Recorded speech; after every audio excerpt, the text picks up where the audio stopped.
97% of women aged 18 to 24 in the UK have been sexually harassed. It's absolutely mind-blowing. Hearing that stat, do you understand why it may be labelled as all men? 100%. My name is Rhys, I'm a personal trainer from Cardiff. My name is Steff and I'm a strength and conditioning coach from Cardiff. My name is Alex, I'm a personal trainer from Cardiff. We're here to discuss what men can do to address public harassment towards women in Wales. 97% of women aged 18 to 24 in the UK have been sexually harassed. It's absolutely mind-blowing. I think it's just disappointing more than anything. You obviously know that it happens, but you don't realise it's to that extent. It's so sad to hear because we've all got mothers, sisters, cousins. To then have that thought in the back of your head that you might be labelled as someone who could do that. The whole idea that all men are the same is heartbreaking. Hearing that stat, do you understand why it may be labelled as all men? 100%. Most women that you'll come into contact with day to day have a story about some sort of sexual harassment.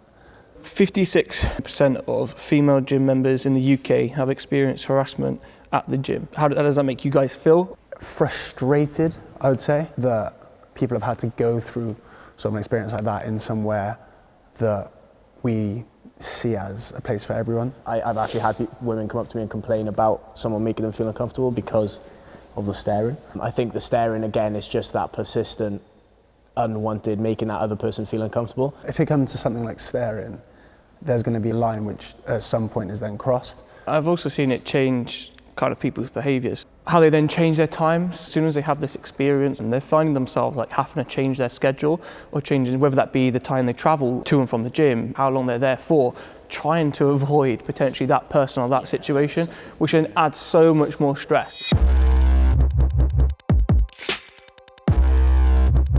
I think we see it a lot now with videoing a lot more and posting on social media and people showing their experiences. It happens a lot in gyms, whereas maybe it's not evident in public and it happens more than we think. I actually think social media is doing really well for sorting the gym culture out in a way. They're now documenting these experiences, and us as men or just people in general get to see these now. And then it kind of makes you think, right, well, one, have I ever done that myself and not realise what I've done? And if you have, hopefully you're kind of reflecting on your own actions. The gym should definitely always be something that makes you feel safe and just be able to work on yourself more than anything. This is a space for everyone. I feel like some people may feel relatively entitled to this is their space, like they've come to the gym, I'm going to lift as much as I can because I'm going to show off and I'm going to try and make this space like mine, but it's not, it's a space for everyone. So I think having that conversation and a compassionate sort of understanding of like, this is acceptable, this isn't acceptable. When I coach, I have to take leadership, ownership and make sure that that's addressed. But if you do notice that someone is staring profusely or being a creep, then it is kind of on you to go and maybe report it or just make the owners aware. Because I know if it was my session or my gym, I'd want to be aware of someone making other people feel uncomfortable. With young athletes coming into the gym a lot more, how do we think we can make them aware of their surroundings and kind of those unwritten rules, the culture within a gym? Me, if I'm working with a group of young athletes, making them aware that prolonged stare or making someone feel uncomfortable isn't acceptable. I think that's got to be the way to go about it, especially at like a young age and people understanding that the gym is going to be a space for everyone. As coaches or as leaders of the room that you're in, like you have to make that known. Being role models, go and speak to these individuals, call them out. Not necessarily call them out in an aggressive way. It's not about embarrassing someone in front of a group of people.